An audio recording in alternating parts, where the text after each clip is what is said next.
Bueno, muy buenos días. Les doy la bienvenida a todos. Estamos empezando la grabación y estamos en un corto recuento para empatar donde quedamos la clase pasada. Listo. Entonces, estamos hablando de Hillel, que fue un soferí bastante destacado y que le correspondió a la escuela de Hillel, de este soferí, un proceso muy importante y es como el de oficializar. O sea, se hizo un proceso como de que se socializó, pero la idea era como oficializar, digamos que un grupo de textos de la Biblia hebrea que fue empleada en Babilonia. ¿Sí?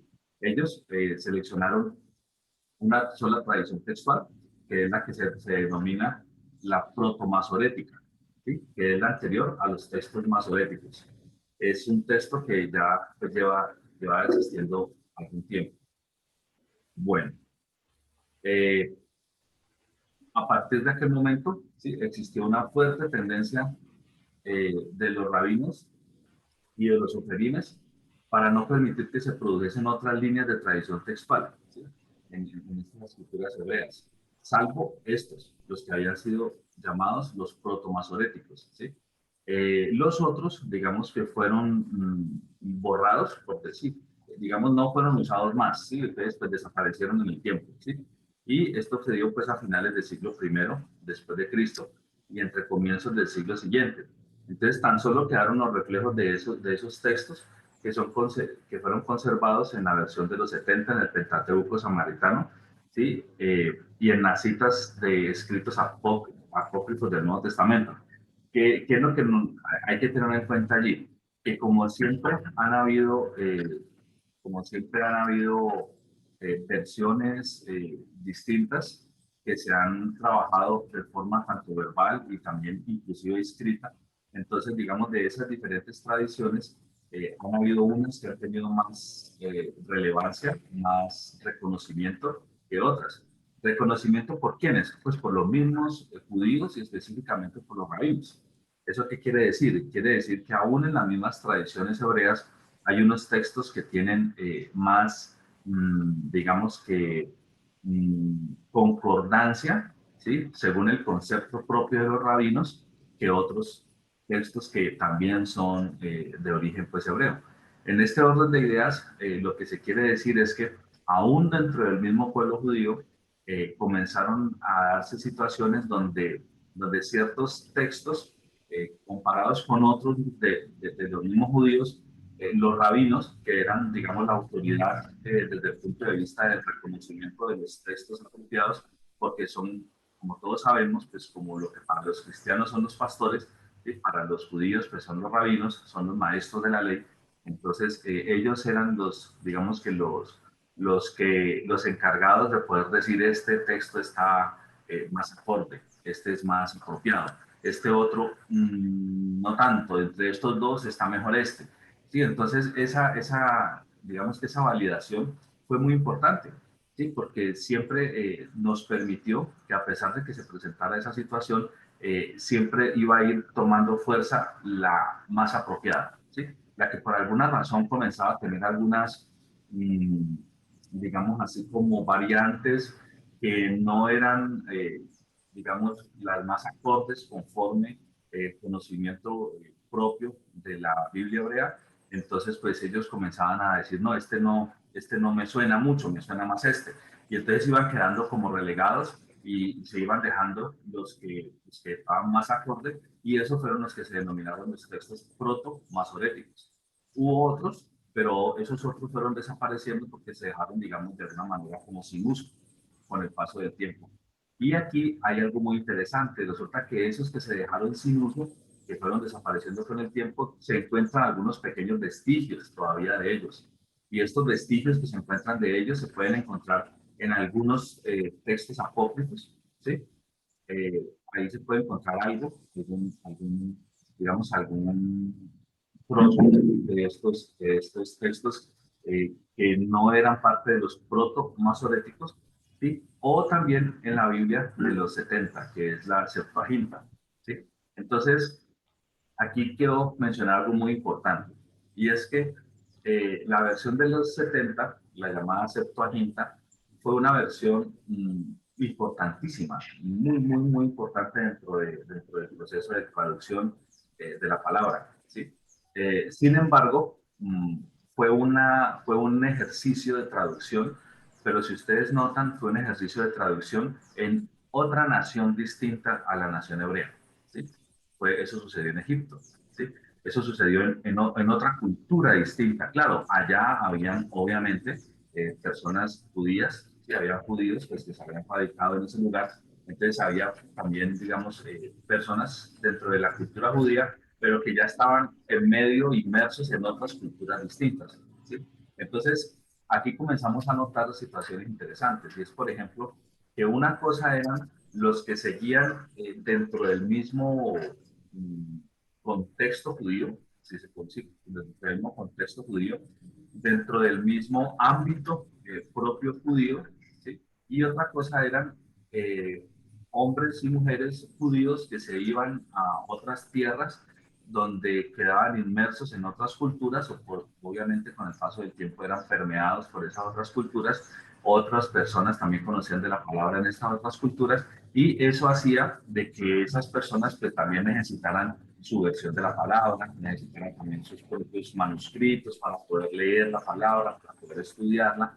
Pero entonces el ejercicio que se iba presentando en esas otras naciones con el paso del tiempo versus los que seguían dentro del contexto cultural judío propiamente dicho como tal, ya se comenzaron a notar algunas diferencias, ¿sí? Algunas diferencias. Y aquí es donde hago ese énfasis porque ya estamos en la última parte y aquí es donde vamos a comenzar a notar el por qué tenemos fuentes de diferentes sitios, fuentes que para nosotros hoy son muy importantes porque son antiguas y la antigüedad es una de las características que siempre va a tener, digamos que gran relevancia para nosotros, eh, pero también hay que tener en cuenta algo que no se tiene en cuenta, ¿sí? Se le ha dado mucha importancia a la parte de la antigüedad y eso es correcto, en eso no hay error alguno, eso está muy bien, ¿sí? Pero adicional a que ha habido también esa situación, es importante también conocer que han habido otras situaciones, que la parte que tiene que ver con la antigüedad, siendo muy importante, no es la única. Y ese es el asunto. Pareciera ser que se esfuerzan, o sea, las personas que quieren dar a conocer una versión o algo así de la Biblia, se esfuerzan mucho en el concepto de antigüedad. Vuelvo a repetir, no está mal, está muy bien que se haga ese énfasis. Lo que considero que, que debería también suceder es que debería darse el énfasis a los aspectos que hay que darles énfasis, donde la antigüedad es uno de ellos, pero no es el único. Sí, no es el único. Hay otros conceptos también que debería dársele cierta relevancia para que las personas lo tengan en claro y las personas decidan, o por lo menos tengan conocimiento cuando están leyendo una u otra versión, qué características, porque vienen de cierta fuente, de otra fuente, de otra fuente. Entonces, qué pequeñas diferencias pueden haber entre ellas? Que ese es el objetivo de lo que estamos analizando. Entonces, para resumir esta parte, dejo en claro la situación de que se está comenzando a notar algo que sucede y es qué sucede frente a los que siguen en el contexto propio cultural judío, ¿sí? Los propios judíos en su proceso de conservar sus manuscritos, haciendo copias de copias de copias, ¿sí? Y para eso es que se está hablando aquí de los operimes y que después se convierten en los masoretas, son personas dedicadas a esa labor en la cultura, en el pueblo judío, en la nación judía, ¿sí? En el contexto propio judío. Y otra situación, lo que comienza a darse en otras naciones distintas a la nación judía, donde también comienzan a tener unos manuscritos porque los necesitan, porque allá también hay una colonia judía, digamos así, inmersa en otra cultura, en otro país, pero igual ellos también quieren conocer la palabra. Se ha difundido el cristianismo, entonces los nuevos cristianos en nuevos sitios también necesitan escritos de la palabra, entonces era necesario que también estuvieran en otros lugares. Pero ¿qué sucede?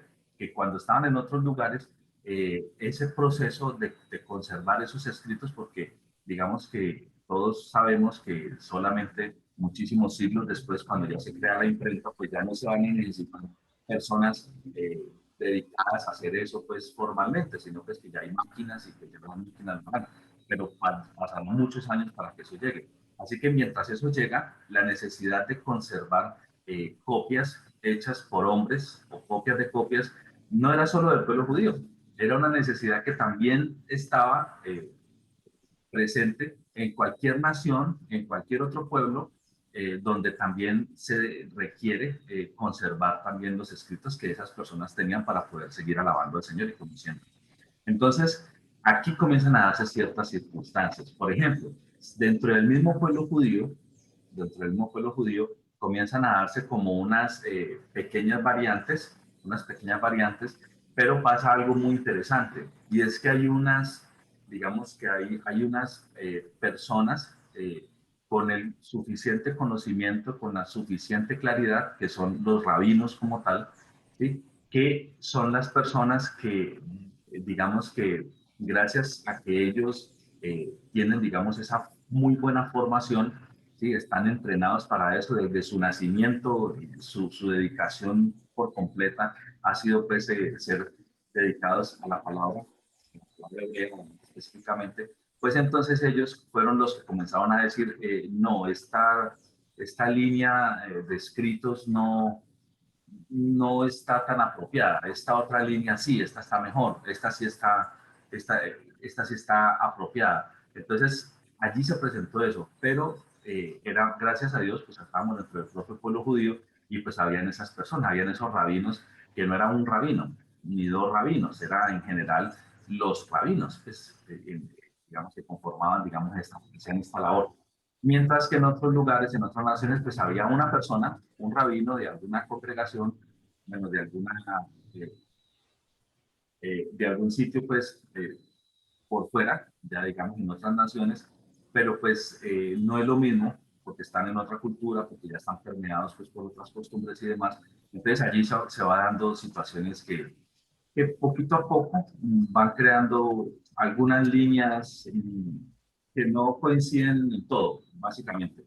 No quiero ser muy drástico, pero bueno, ahí comienza a notarse. Entonces, de estos escritos, y cuando comienzan a notar eso, los rabinos dicen, no, este es el apropiado, estos otros no mucho. Entonces, esos que no mucho, vuelvo a repetir, fueron quedando en desuso. No, digamos que el mismo pueblo judío no continuó haciendo el proceso de transcripción y de transcripción y de transcripción, sino de los que estaban siendo validados, que eran más apropiados. Y esos son los que se siguieron en el proceso de transcripción. Y a eso les denominaron entonces los proto-masoréticos. ¿Sí está claro, mis hermanos, entonces cuál es el concepto de los textos proto-masoréticos versus los que no eran proto-masoréticos? O sea, ¿por qué se convirtieron en eso? O sea, ¿cuál fue la labor o la situación que permitió que se diera eso? ¿Sí está claro? Sí, Eh, claramente. Hermano Luis Fernando, Adelante. respecto a estos dos conceptos que has explicado muy claramente, en estos dos contextos judíos, los unos eran los alejandrinos, los del contexto palestino, o sea, los que estás hablando tú como originales judíos, ¿sí? Los que no estaban esparcidos, y los otros eran los del contexto alejandrino, o sea, ya estaban por fuera en Egipto. Eh, la pregunta que surge allí es si en esos Proto. Ah, protomasoréticos, en este contexto alejandrino, habían también judíos de estas líneas. Esa es la no, pregunta, ¿no? sí, Ah, no, bueno, no. listo, Según listo, lo que, listo. según los escritos, Ujú. los que mantuvieron la línea, digamos, propia de los que después se convertiría en los textos masoréticos, ahorita está dándose, digamos, lo que va a originar a lo que posteriormente se llamará el texto masorético. Ajá. Es una situación que determina lo que ahorita, hasta el momento de lo que llevamos en la explicación, se llama proto-masorético, o sea, antes de los textos definitivos masoréticos, básicamente eran los que estaban propiamente dentro de la cultura judía. Esto no sucedió con los hombres y mujeres que eran obviamente hombres y mujeres que querían también leer la palabra de Dios, Eh, pero que estaban en otras culturas, en otras naciones y en otros ujú. países, y que también querían la palabra, la necesitaban. Claro, obviamente era una necesidad grande y apremiante que también había en las otras naciones donde había hombres y mujeres que querían aprender de la palabra de Dios. Pero en esas otras naciones, digamos que no había una, digamos así, como una estructura ya bien definida, como sí la había en la cultura judía, de Ajá. una profesión dedicada a esa Sí. labor, de especialistas que tenían desde que se criaban cuando pequeños, se les daba la formación apropiada para dedicarse a hacer esta labor, los cuales se denominan soferines y posteriormente se denominan ya masoretas, que fueron los últimos que hicieron esa labor, porque ya después de los masoretas, digamos, ya pasó la historia a recibir ese invento maravilloso de la imprenta y pues ya no hubo necesidad de nada de esto. Entonces pues ya todo se hacía en imprenta Muy posteriormente, pero eso se importante. demoraría mucho para que llegara ese momento. Entonces, quiero dejar en claro ese pedacito, porque esos son los detalles, ¿cómo decirlo, mis hermanos? Los detalles finos, ¿sí? Que comienzan a tener diferencias y a veces uno pasa por alto o los pasa muy rápidamente y resulta que esos son los orígenes de por qué hoy en día uno dice, pero ¿por qué aquí dice esto y por qué en este otro dice lo otro? ¿Por qué en este texto original dice, bueno, original no, ya sabemos que ninguno es original, en este texto antiguo dice así, en este otro texto antiguo dice de esta otra manera, donde obviamente la mayoría es igual, un altísimo porcentaje es igual, pero pues hay algunos puntos específicos donde sí hay algunas diferencias, no voluntarias, no con mala intención, de ninguna manera, eso hay que descartarlo por completo. Vuelvo a repetir, eran hombres y mujeres dedicados a esta labor, hombres con un respeto hacia Dios, hacia el Creador y extremo, o sea, mejor dicho, no se hubiera podido hacer una mejor labor desde el punto de vista humana si no se hubieran dedicado hombres como ellos a hacer ese ejercicio, ¿sí? Pero a pesar de esos, digamos, criterios estrictos, pues hubo errores, pues porque humanos somos y siempre estará el error humano presente, pues eso es algo natural, así que pues se trató de minimizar, pero aún así hubo errores, entonces eso es algo pues con lo cual tenemos que vivir, es algo pues digamos que siempre va a estar ahí presente.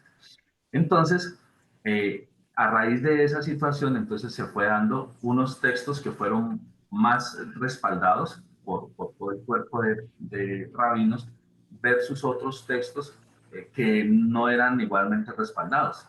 Entonces eso, digamos que fue dando, digamos, un criterio importante para ir seleccionando cuáles eran los que se seguían en su proceso de reescritura, reescritura, reescritura, y esos son los que se han comenzado a denominar los protomasoréticos.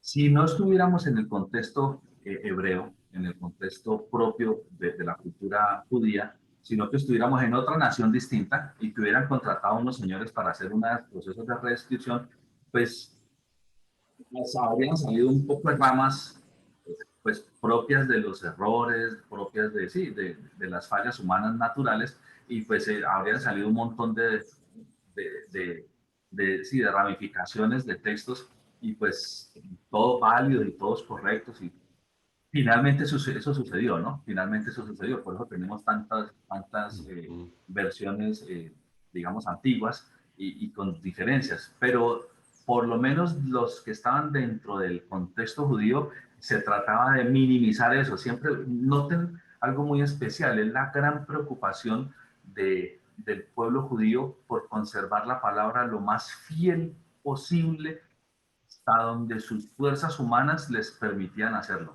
¿sí? Hasta donde su interés genuino por querer tener la palabra correcta que había sido transmitida por generaciones, escrita, escrita y escrita, tratara de conservarse de la mejor manera. Miren esa preocupación tan inmensa que todo el tiempo tuvieron estos hombres y mujeres al punto de que había una profesión respaldada, reconocida, donde no cualquiera podía tener este tipo de profesión, tenía que ser alguien muy bien preparado, muy bien estudiado para hacer este ejercicio desde el punto de vista académico, pero también desde el punto de vista de respeto hacia Dios, ¿sí? Desde el punto de vista de amor a su labor y de respeto hacia Dios. Entonces, eso quiero dejarlo muy en claro y eso nos da de alguna forma, ¿cómo decirlo? Una tranquilidad de que los textos que siempre estuvieron bajo la tutela, llamémosle así, bajo la tutela de la cultura judía en estos procesos de reescribirlo y reescribirlo, pues a pesar de que hubo errores, porque no hubo manera de salirse de esa situación de que haya errores, pues eran pocos, primero, porque tomaban muchas medidas, pero además de eso, pues si comparamos esos con cualquier otro escrito que se hubiera dado procesos de reescribirlo en culturas distintas, pues, ¿ustedes qué opinan, mis hermanos, que cómo podría ser ese tipo de comparación? O sea, culturas no judías, países distintos, donde no había esa estructuración de una profesión para ello de esa misma manera, sino que fueran otras personas con un sano interés de hacerlo. Claro, obviamente, no podemos pensar otra cosa distinta, pero no dentro de esa forma tan bien planteada de minimizar errores y de hacerlo con ese respaldo y ese amor tan intenso, sino hecho pues de una manera, digamos, más, ¿cómo podemos llamarlo? Más de una profesión, más de una actividad de trabajo, sencillamente. Entonces, pues no podemos sacar conclusiones a viva voz, pero puede uno tomar opiniones personales. ¿Sí? Yo, Luis Fernando Valencia, yo, vuelvo a repetir, yo, Luis Fernando Valencia, no es un concepto que ustedes tengan que tomarlo porque sea un contexto, perdón, un concepto, digámoslo así, ya establecido, no. Ortodoxo. Sí, no, para nada, para nada. Es la opinión de una persona simplemente, la opinión de Luis Fernando. Es que si yo comparara una línea de transcripciones, de transcripciones, de transcripciones dentro de esta cultura judía con profesionales dedicados a eso, donde tenían una excelente formación académica, más un excelente respeto y dedicación a Dios, donde iban y se lavaban las manos cada vez que iban a escribir el nombre de Jehová, ¿sí? En cada uno de los escritos, versus personas que pudieran hacer ese tipo de labor en cualquier otras naciones distintas, ¿sí? Pues Mm, no sé, no sé. Yo me quedaría con los del pueblo judío, yo, Luis Fernando Valencia. Sí. Pero pues no quiere decir que las otras personas hayan hecho un trabajo malintencionado. No, no, no. Ni más faltaba. Eso no lo podemos decir. De hecho, sería equivocado decir eso. Eso no se puede decir. Pero definitivamente, para el parecer de Luis Fernando, ese ejercicio, sin pensar que nadie más lo intentó hacer de una manera equivocada, porque no es así, creo yo, fue mejor llevado a cabo por el mismo pueblo judío, por toda su manera digamos, de asumir este reto con el respeto hacia Dios, pues que los ha caracterizado. ¿Listo? Profe, Sí, adelante, hermana Marta. yo pienso y lo veo que el pueblo judío lo hizo con mucha más pasión que lo hubieran hecho otros. ¿Por qué? Cuando tú explicabas, yo pensaba, es como cuando tú tienes un niño y tú vas a contratar a alguien para que le cuide el niño. Hay personas que han estudiado. Hoy en día hay niñeras que han estudiado el comportamiento del niño, cómo hacer. Lo van a hacer con todo su amor. Lo van a hacer con todo su profesionalismo, pero no lo va a hacer igual que la mamá. Entonces puede ser muy profesional, puede tener todo su amor, pero no va a ser igual que la mamá. Entonces en este caso lo veo así. Amén. Muchas gracias, mi hermana, por su opinión. Yo, Iba a compartir algo. adelante, mi hermano William, te escuchamos. Sí, a mí siempre hablando de todo esto, me recordé de este pasaje en Mateo 15, cuando el Señor dice en Mateo 15:1, entonces se acercaron a Jesús ciertos escribas y fariseos de Jerusalén diciendo, bueno, entonces por lo de las manos, ¿por qué tus discípulos quebrantan la tradición de los ancianos y por qué no se lavan las manos cuando comen pan? Entonces Jesús toma un versículo para rebatir eso en el mismo capítulo 15, versículo 7, dice, hipócritas, bien profetizó de vosotros Isaías cuando dijo, este pueblo de labios me honra, mas su corazón está lejos de mí, pues en vano me honran, enseñando como doctrinas mandamientos de hombres. En alguna medida Jesús estaba, pues de pronto no estaba hablando lo que estamos hablando nosotros sobre la fidelidad de las escrituras, pero sí se estaba quejando probablemente acerca de la interpretación y también que los judíos, algunos judíos habían creado paralelamente a los mandamientos de Dios, habían creado doctrinas de hombres. Jesús de todas maneras estaba descubriendo allí una problemática acerca de la interpretación de las escrituras o de la manipulación de las escrituras en esa época. Sí, me pareció importante traer esta parte porque Jesús no tiene problema en validar las escrituras porque la validó en muchos pasajes, pero también cuando tuvo que decir que estaban manipulando las escrituras con otras cosas, pues también lo tuvo que decir. Es correcto, mi hermano. Y ahí en ese texto, por ejemplo, el Señor Jesús hace alusión muy específica a lo que usted está mencionando y es las enseñanzas que algunos de ellos daban, eh, que no eran las apropiadas, a pesar de que el texto pues, fuera el mismo, como pasa pues, con tantas iglesias que hoy en día también notamos, ¿no? Tienen la misma Biblia Reina Valera o la misma Biblia que podamos tener nosotros, y sin embargo dan unas explicaciones terribles. Por ejemplo, yo recuerdo, haciendo alusión a su comentario, mi hermano, yo recuerdo un joven que yo conocí que estudió en la universidad, yo fui monitor de él en la Javeriana, y él era cristiano, y de pronto lo cogió una secta y le dio una vuelta tan tenaz con la misma Biblia, y era la secta de William Soto Santiago. No sé si alguno la recuerde, que en algunos momentos era como muy famosa. Él se decía que era el ángel de Jehová o algo así, la verdad. Yo no El ángel el ángel del Señor está en América Latina.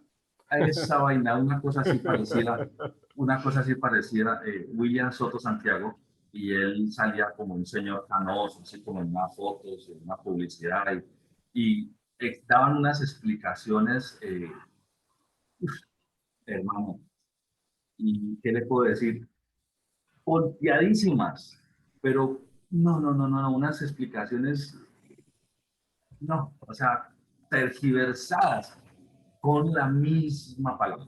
No usaban una Biblia rara, no usaban una Biblia como los testigos de Jehová, que la Biblia de los testigos de Jehová sí tiene claras modificaciones donde la interpretación sí cambia por completo. No, con la misma, pero con unas interpretaciones, Padre Santo, completamente tergiversadas y distintas.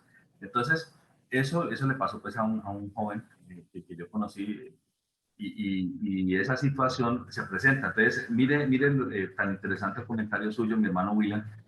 No hemos sido como raza humana, digamos, o como pueblos seguidores en este caso estamos hablando pues del Señor Jesús, de la palabra, pero en general, de casi que de cualquier enseñanza, no hemos sido ajenos a que se presente eso, ¿no?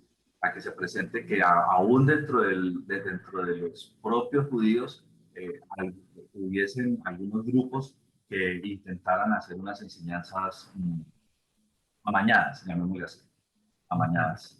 Y el Señor Jesús, pues sí, gracias a Dios estaba ahí, y gracias a Dios inmediatamente sacaba pues a reducir la situación y dejaba todo en claro que pues para eso estaba el Señor Jesús, para organizar lo que estuviese desorganizado, para dirigir y darnos la guía apropiada. Gracias a Dios porque eso quedó plasmado, porque quedó escrito, porque pasó. Pero entonces también nos dejan claro que aún en el propio pueblo judío también habían personas que hacían un ejercicio no muy apropiado, sí, y así se da pues en todas partes, y como hoy en día no hay Santiago. Voy a decir, ¿alguien se acuerda de esa secta? Dice, señor. Te comento algo, gracias por ese aporte, porque es una secta, pues secta de todas maneras, toda secta es diabólica. Un cristiano tiene que estar muy bien cimentado en la palabra, porque si una vez me llamó un hermano cristiano a que le ayudara porque tenía un vecino que lo tenía pues con la cabeza confundida metiéndole enseñanzas de esa secta. Y bueno, yo fui y me enfrenté con el paciente aquel y te comento que tienen unas aberraciones en la palabra que uno se queda, usted tiene que estar muy bien cimentado en la palabra de Dios para poder rebatir. Es decir, ahí hay que rebatirles con la verdad bíblica, porque todo lo transgiversa. Ellos tienen un cambio muy, es que es una cuestión que si usted no, le confunde la cabeza, pues si usted no está bien cimentado, eso le da vueltas y lo desorienta. Pero es difícil, es una secta bastante satánica, diría yo. De manera que gracias por el aporte, Luis Fernando, para que todos estén prevenidos de que sí, hablando acá de lo que decía el hermano Williams, es exacto.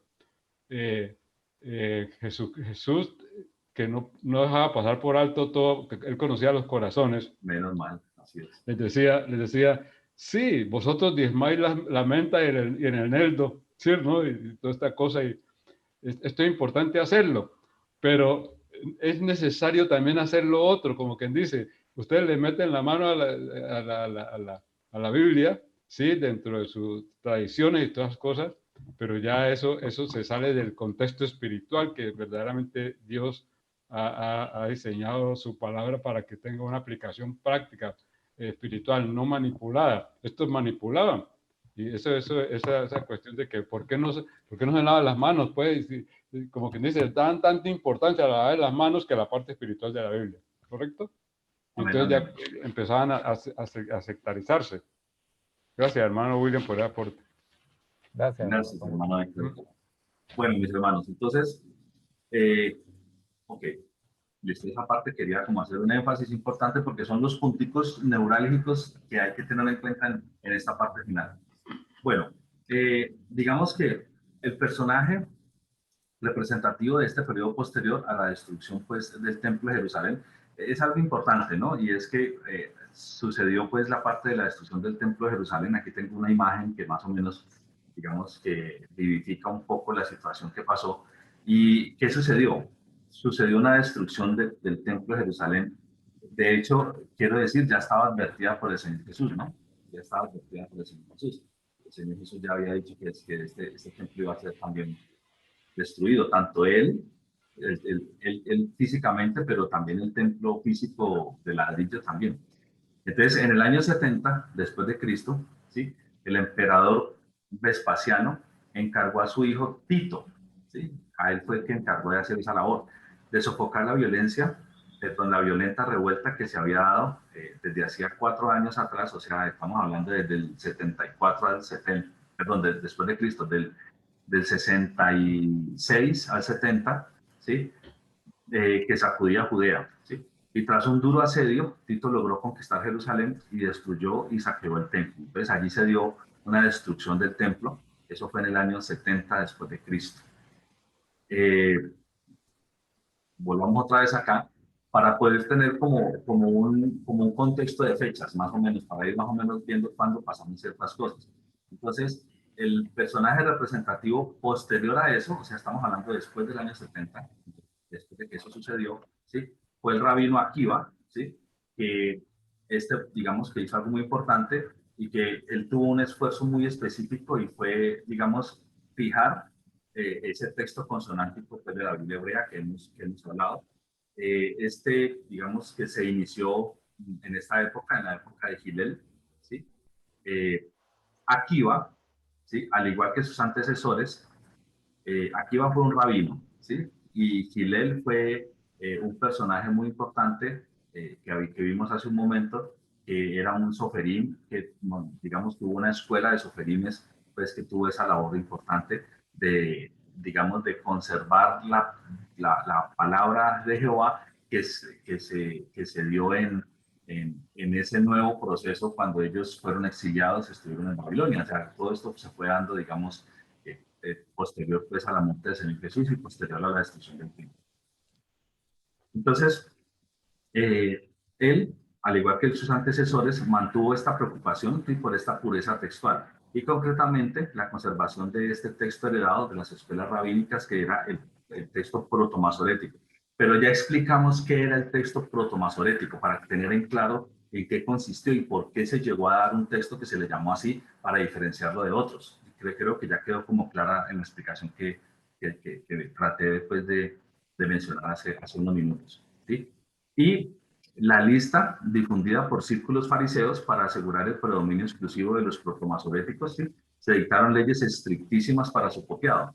Entonces, la intención era que de todos esos textos que comenzaron, digamos, a darse, que eran como líneas más distintas, el pueblo judío, en especial las personas, digamos, con el conocimiento apropiado, dijeron, estos son los que siguen siendo todavía más fieles y estos son los que nos vamos a preocupar por conservar, por conservar. Los que no tenían, digamos, esa característica, pues digamos que no eran objeto de seguir siendo reescritos. Eso fue lo que se presentó en ese momento. Entonces, allí salieron, digamos que, unas reglamentaciones que avalaban eso, porque un interés del pueblo judío, como siempre lo ha habido, es, digamos, que la palabra escrita se conserve lo más fiel posible, ¿sí? a los escritos anteriores. Bueno,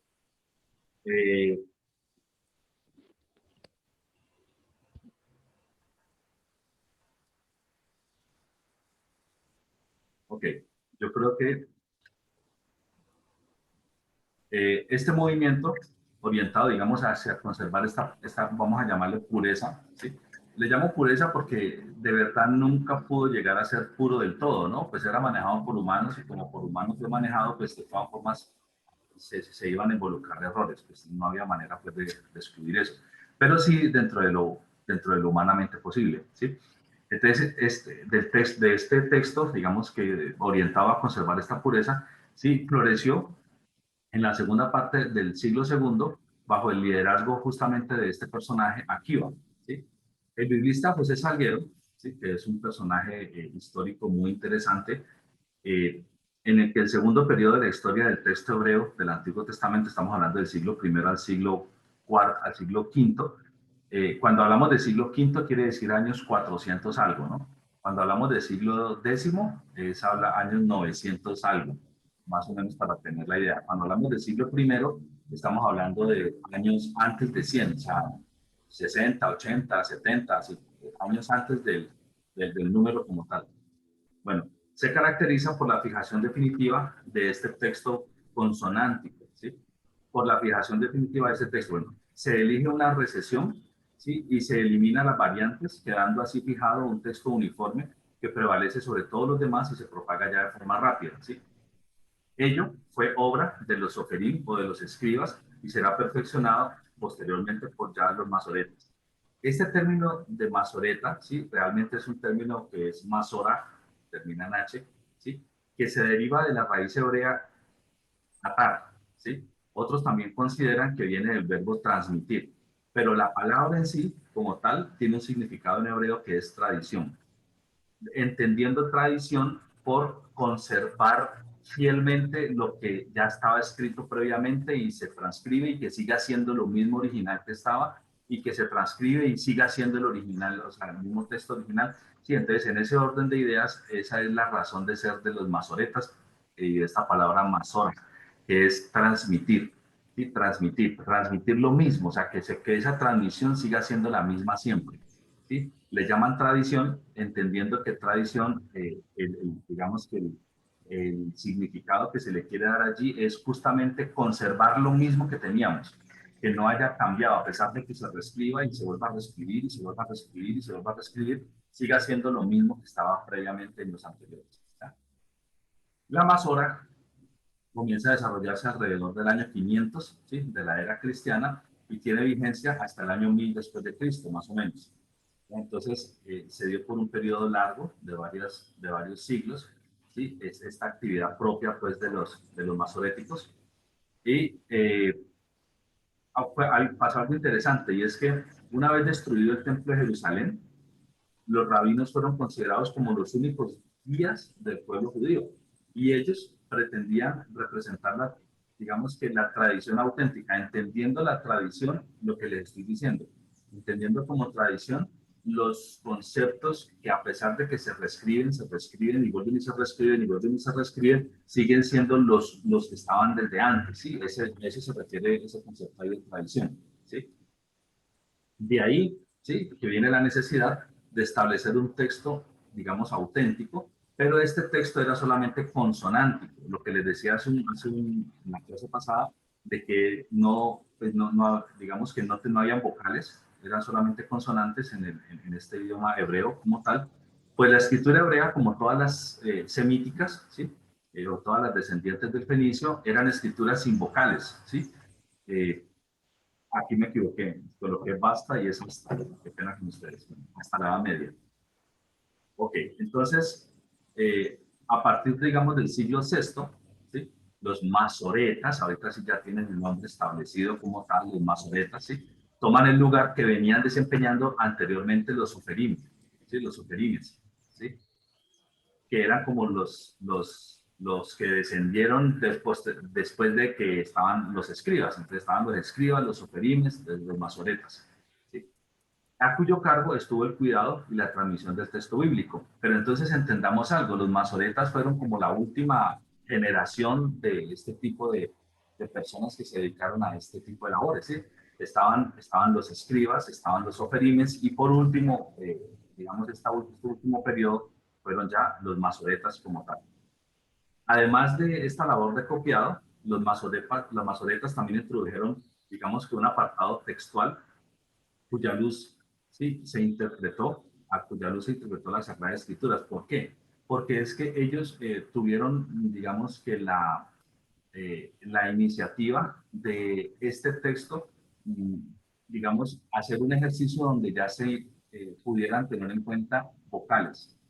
Este ejercicio permitía que una vez una palabra ya tuviera vocales, ya fuera una palabra que tomaba digamos, un significado estable. Antes se basaba básicamente como en la raíz de donde venía la palabra, que era de otra palabra obviamente hebrea, se basaba en la raíz y digamos que así se podía, digamos, trabajar con diferentes significados, pero digamos que había algún tipo de imprecisión en ciertos momentos.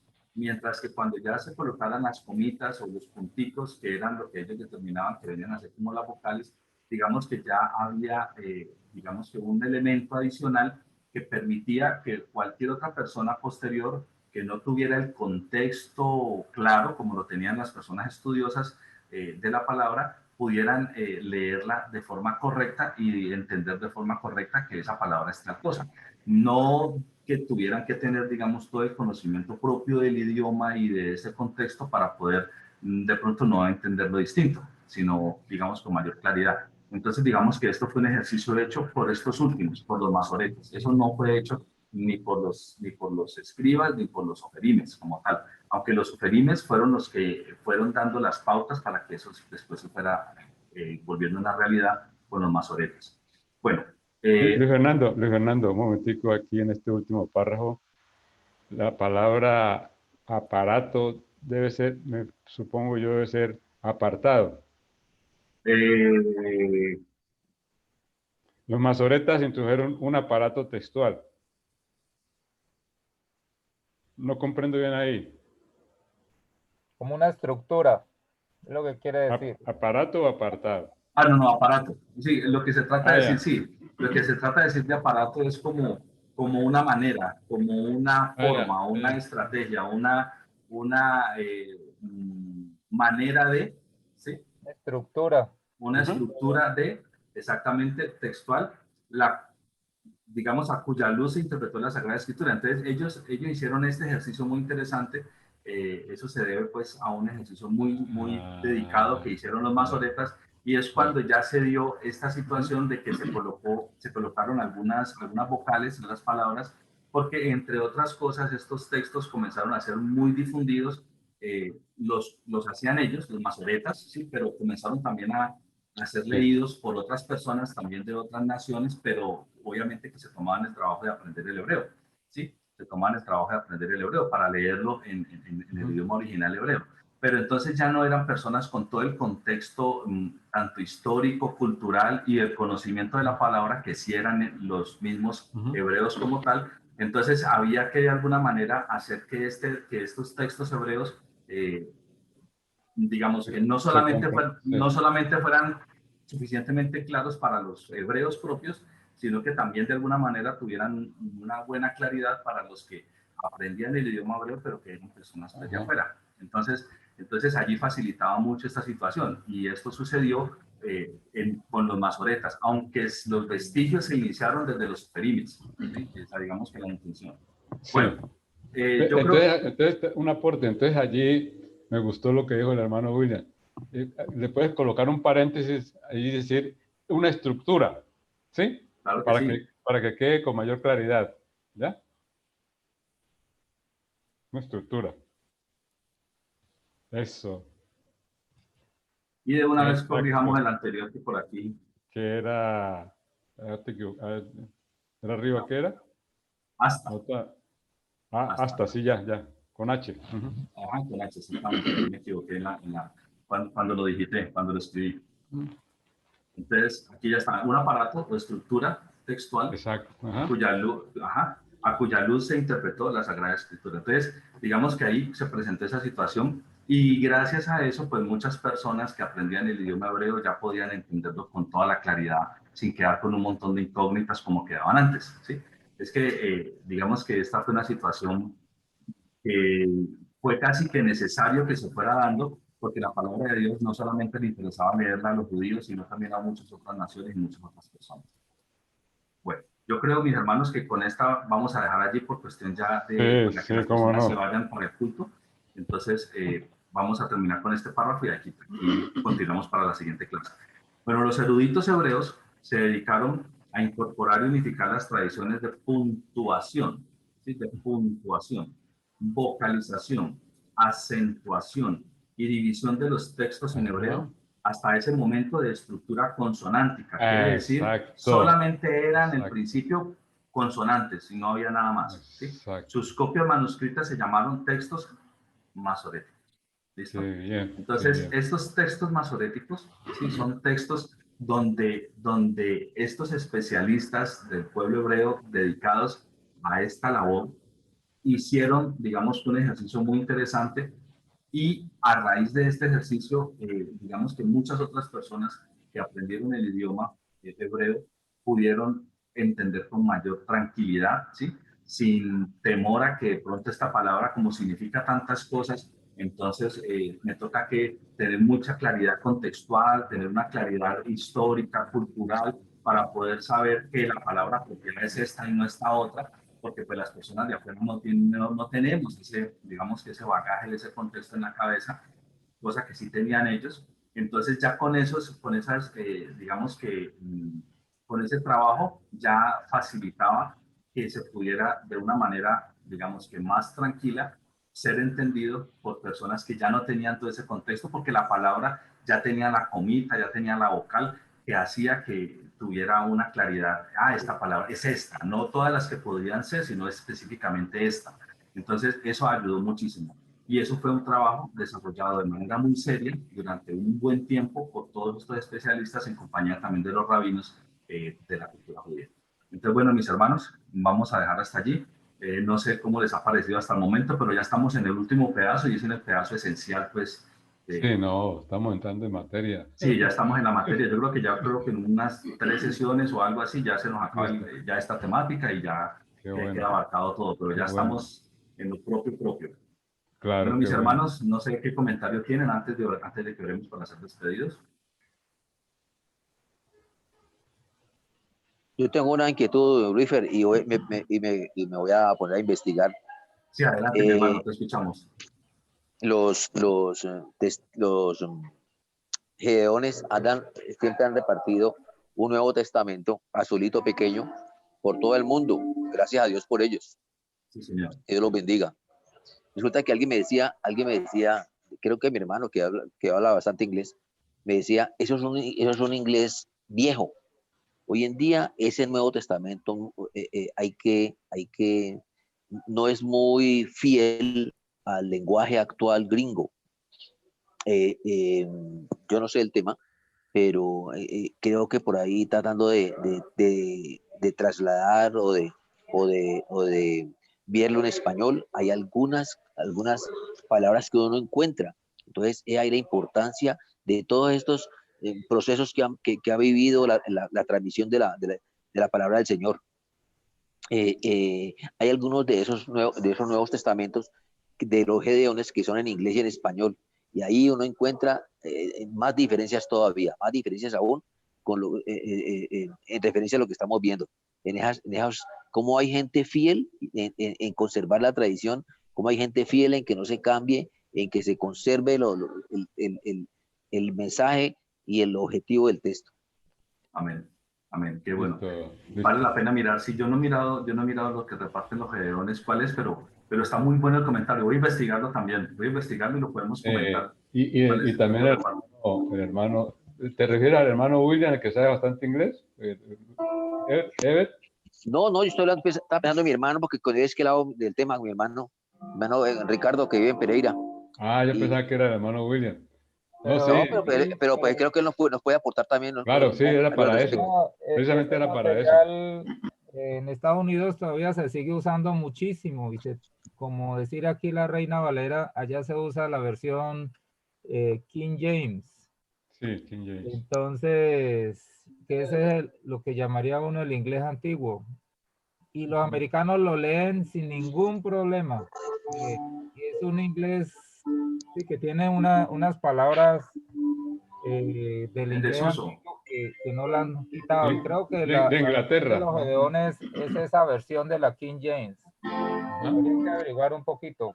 Bueno. Vamos a Versión averiguar. en inglés. Bueno, esos aportes están buenos, hermano. Gracias. Para que nos colaboren allí el hermano William, Ever. Sí, como no, válido. El problema lo tenemos nosotros los que tratamos de leerlo o traducir desde allí. Creo que no es un buen referente para nosotros aprender inglés. Y te para nada. comento algo respecto a la King James y la Reina Valera español. Hablo en español y la otra es en inglés. Entonces, de pronto también voy a dar un aporte sobre un versículo más que todo, ¿ya? Para que me acuerden en la próxima sesión, de dar el aporte en un versículo. ¿Ok? Bueno. Entonces ahí, que no se nos olvide para la siguiente. Ajá, bueno. Perfecto.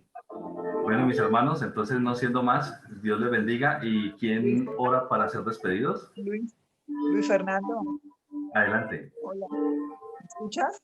Sí, le escuchamos, hermana, adelante. En qué parte podemos encontrar las clases que tú grabas? ¿Dónde las podemos escuchar? No las pueden escuchar todavía porque no las he colocado, pero voy a colocarlas en la misma plataforma. Voy a crear como yo creo que es que son tantas, o sea, tiene una buena consistencia el curso. Voy a colocar como si fuera otro curso paralelo. Voy a colocar como si fuera otro curso paralelo que se llama así, ¿Cómo nos llegó la Biblia? Y ahí voy a colocar todos los videos. Yo creo que lo hago en el transcurso de esta semana. Voy colocando de los primeros hasta los últimos para que nos quede, digamos, allí todo el registro y lo puedan también ver. Y lo mismo que los materiales, que realmente es un solo PowerPoint que cada vez se extiende más y más y más y más, pero es uno solo. Y yo voy a colocar, digamos, hasta lo que llevamos o hasta lo que hemos dado para que lo tengan ahí disponible. No lo he colocado, he estado realmente muy ocupado y no lo he podido colocar, pero voy a sacar el tiempo de alguna manera. Luis Fernando, ¿no sería mejor esperar el completo? Es decir, para que todo el paquete, ya sabemos que llega la grabación completa o cómo así, o parcial, como dices tú. Podría ser, pues. Sí, esperar que termine las conferencias, entonces ya mandas el paquete completo. Me parece, no sé. Sí. Podría ser, digamos, ahí vamos viendo de acuerdo a los tiempos, pero sí es algo que va a quedar allí completo, desde el primero hasta el último, todo lo hemos grabado, y también el material escrito que estamos mostrando aquí en las diapositivas. Bueno, con los errorcitos de pronto que hay una que otra transcripción ya escrito ahí malo, bueno, pero ya corregido. Claro que sí. Bueno, entonces mis hermanos, muchas gracias por estar presente y no sé quién quiere dirigirnos en oración. Vamos a despedir pues en el nombre del Señor Jesucristo. Padre amado, gracias te damos, bendito sea tu santo nombre.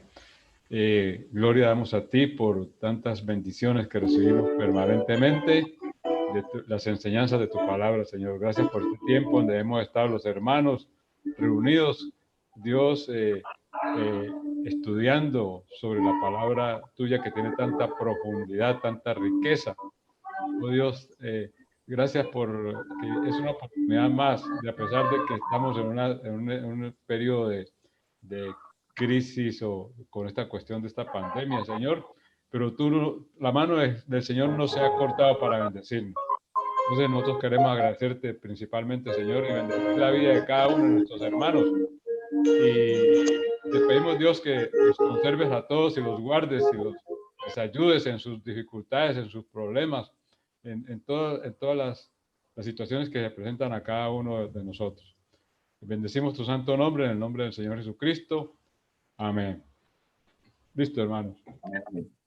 Bueno, mis hermanos, Dios les bendiga. Muchas gracias Amén. por estar presentes y nos vemos dentro de 8 días, igual que Que siempre. Dios los bendiga a todos. Feliz semana. Que el Bueno. Eterno Dios Igualmente, hermano. Amén. Dios les bendiga, hermano. Mil gracias. Hasta luego, Dios les bendiga. Nos vemos dentro de 8 días. Amén, amén.